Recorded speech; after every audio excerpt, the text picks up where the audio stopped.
咱们书接上文，今天要聊的是上六爻龙战于野的终极警示。人生没有永远的坦途，一旦过了巅峰，如果不懂得收敛，危机紧接着就来了。人生最怕的就是飘了。坤卦走到最后一步，变味了。这就是坤卦最惨烈的一幕。上六，龙战于野，其血玄黄，阴极必反。当顺变成了征，到了上六这个位置，已经是阴气的极点。按照易经的逻辑，阴极就会生阳。这时候坤卦已经不再想当那个默默无闻支持的大地了，他想挑战天，想变成龙。大家想象一下，大地想变成天，这不就是地震，不就是海啸吗？在人身上，这就是野心膨胀到了极点，开始挑战规则，挑战底线。其血玄黄这4个字读起来非常有画面感。玄是天的青黑色，黄是地的黄色，两种颜色的血流在一起，说明天和地打得不可开交。孔子在讲义里说，这是天地失其常经，结果是什么？是系统的崩盘。不管是创业团队的内斗，还是个人欲望和现实的冲突，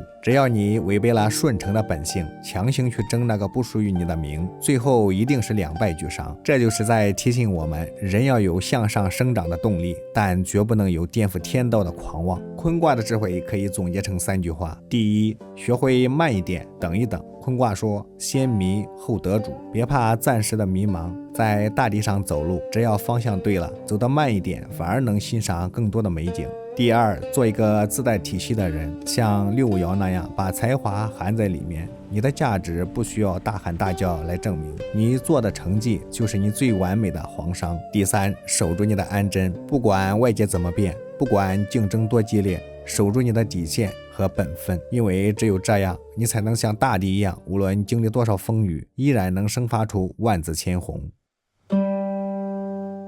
我们必须直面那个血腥的画面，龙战于野，其血玄黄。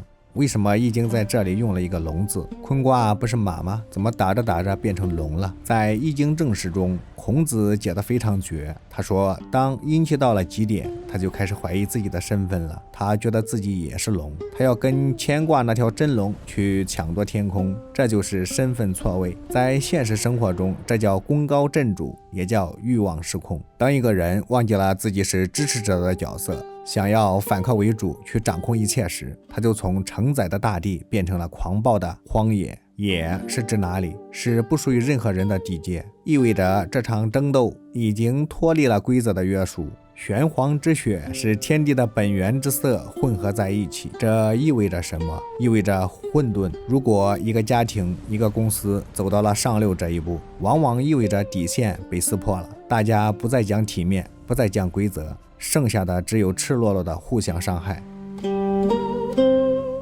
如果你在占卜时不幸动摇在上六，也就是龙战于野，那我要给你敲响警钟了。孔子在易经正史里讲得很重，天地失其常经，这意味着你所处的环境，你现在的计划已经出现了严重的规则错位。如果占公司前景得此爻，说明公司内部已经出现了以下克上或者恶性竞争，这已经不是亏钱的问题了，而是其血玄黄，可能会面临法律诉讼或品牌彻底崩盘。此时唯一的方法是回到用六，利用真，也就是强制自己停下来，回归本位，放弃贪念。讲义说，内有所守，实外无所至。你守住了内心的那点诚，外面的血战才有可能平息。从气场看一个人的坤卦修养，在易经风水学中，最大的风水其实是人。一个拥有坤卦智慧的人，他的磁场是什么样的？外在表现至柔而硬刚，至顺而通天行。他平时看起来很温和，不显山露水，但他说话办事有一种大地般的不可撼动感。生命能量，孔子说这叫元气之不绝。这种人不容易得大病，因为他的气是中和的，就像讲义里说的，一虚一实，乃想周旋。他懂得在动态中寻找平衡。咱们聊了这么多，从哲理到风水，从占卜到修身，你会发现坤卦其实就是教我们一种大中的艺术，利而能勇，忠而克大。这个世界上能开创的人很多，但能守成，能善终，能像大地一样永远生生不息的人太少了。坤卦的每一个爻都是在帮我们磨掉身上那些虚火，接上地气。关于坤卦的解析，我们结合了易经正史的最高义理，已经为您呈现了一幅完整的画卷，但易经的神奇之处在于它永不停歇。坤卦之后是万物萌发的屯卦。如果说黄商元吉是坤卦最完美的巅峰，那么龙战于野就是它最惨烈的深渊。在孔子的宣圣讲义里，这段话读起来让人脊背发凉。坤卦本来是讲顺承的，可到了上六这一爻，一切都变了。孔子说道极则穷，时过则失终。从马到龙的身份迷失的幻觉，坤卦一直是用马来比喻的，可为什么到了上六突然变成了龙战？讲义里解释的非常辛辣，本非龙也，而即是谓之强。这是一种典型的身份迷失。大地因为积累了太多的阴气，开始产生了一种错觉，觉得自己就是龙，觉得自己可以挑战天，可以凌驾于天卦之上。现实影射，在任何一个组织里，如果一个执行者鲲因为掌握了太多资源，开始产生我可以取代老板的野心，这就是假阴为阳。这种野心不再是成长的动力，而是自毁的火种。野，规则消失的屠宰场。为什么是在野战？讲义里说散而之野，披发扬狂。野代表法外之地，代表规则的崩塌。当阴阳不再各守其位，不再讲究混构配合，而是变成了仇寇敌人，这场战争就没有任何体面可言，它演变成了杀戮、崩溃和系统性的瓦解。气血玄黄这4个字在宣圣讲义里被提升到了宇宙演化论的高度。混沌的颜色，当玄与黄不再纯粹，玄是天的青黑色，代表深邃高远；黄是地的颜色，代表中正厚德。在正常的宇宙秩序里，天是天，地是地，颜色清朗。但现在的状态是血流成河，玄黄混杂。孔子说天玄地黄，不同而浑也。浑，乾坤者，天地之血。当天空被大地的血染黄，当大地被天空的精气染黑，这意味着世界回到了混沌状态。占卜与风水的绝地预警。如果你在占卜的时候遇到这一爻，这叫大凶之兆。占卜事业，这不是亏损，而是倒闭，是法律纠纷，是杀戮末矣，崩溃是降。看风水，讲义里提到气质不良，气质不久。如果一个地方的气场让你感到焦躁争斗，这就是龙战之地的征兆，无论多豪华都绝对不能住。为什么会走到这一步？讲义里给出了一个扎心的结论：一下而灵上，柔而轻刚，反倒以为用。坤卦本来最伟大的德行是代中，也就是帮乾卦完成最后的结果，但上六爻因为过其位资其用，把这种美德丢了。他想当主角，结果成了败亡之器。很多时候我们之所以痛苦，之所以失败，是因为我们贪功，我们不满足于做那个承载者，非要去争那个虚无缥缈的名，结果往往是不仅丢了名，连本分的那点利也赔光了。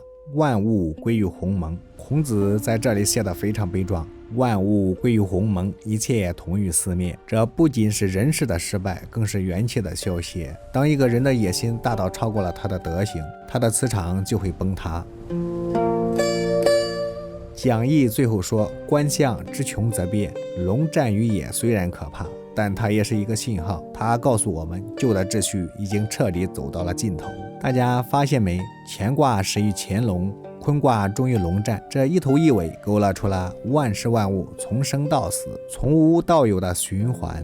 乾卦天负责开启，坤卦地负责闭合。如果闭合不好，就会发生龙战。修身之道如何避免流血？孔子给我们的建议是：一气得中为常，一道过时为败。永远要看清自己的时机。如果你现在处于阴极的状态，千万不要去硬碰硬，退回来，守住那个中，守住你的纯色。一个穷字道尽了天地间的无奈。坤卦的最后，孔子在宣圣讲义里用了个极重的字穷，象曰龙战于野，其道穷也。在我们的日常语境里，穷是没钱，但在易经里，穷是走投无路，是能量彻底枯竭，是逻辑完全封死。孔子说这个穷字扩尽一切。为什么说道穷？坤卦本来是万物之母，是负责生和化的，可现在这位母亲不愿再去承载，再去配合，反而要去和天争个高下。孔子说的非常扎心：不承顺天且灵逼之，则生化之机息，而万物之命绝矣。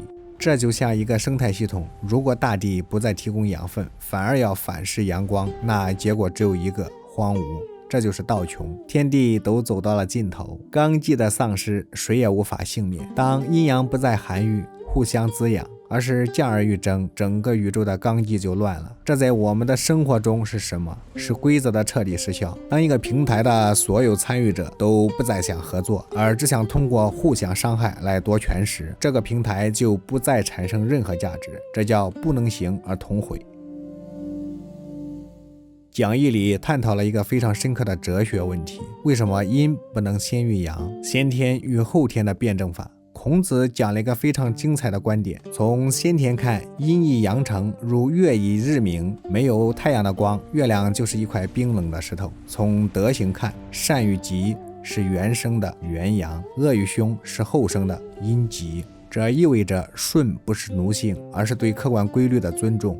坤卦如果非要抢在乾卦的前面，就像月亮想在白天发光，不仅照不亮世界，反而会迷失自己，这就是先迷失道。为什么乾卦上九无战，坤卦上六必战？这是一个非常有意思的对比。乾卦走到最后，上九是亢龙有悔，他只是自己后悔，没想跟谁打架。为什么坤卦走到最后，上六一定要打架？孔子解释说，阳不与阳争，而阴则必争于阳。阳主生主顺，阴主降主逆。当阴气膨胀到了极点，它天生带有逆行的冲动，这就注定了坤卦的终局。如果不加以克制，必然会通过一场战争来完成能量的爆发。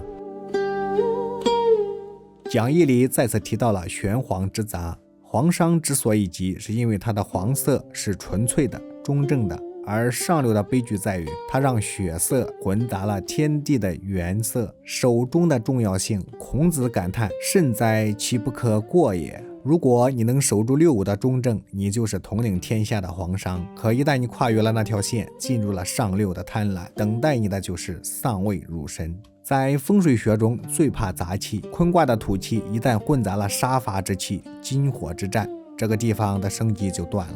回归混沌的警示，龙战的最后是万物归于鸿蒙，这不仅是破坏，更是一种强制性的重启。当阴阳两败俱伤，宇宙会回归到那个没有阴阳之分的混沌状态，等待元阳再次发动。这种重启的代价是巨大的，是所有生命和德行的泯灭。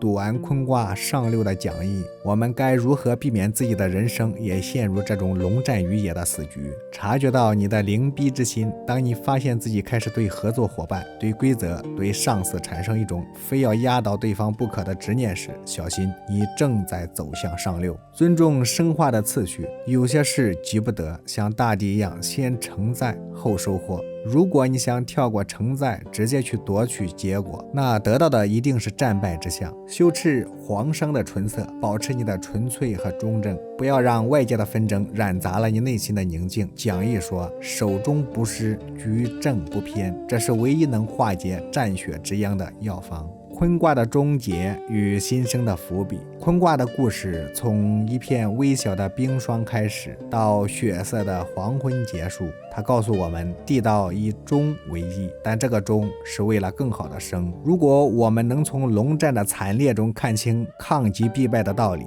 我们就能在下一次循环中更好的把握乾坤并立的平衡。坤卦讲完了，接下来我们将迎来易经中最动人的一幕，用六立永贞。那是孔子眼中大地的至诚无息，是即便经历了龙战，大地依然能自我修复、永恒存在的终极力量。这里是道无阅览，带你透过古人的眼睛看清今天的世界。如果喜欢我的视频，请点赞关注，我们一起拆解古为今用的智慧。下期再见。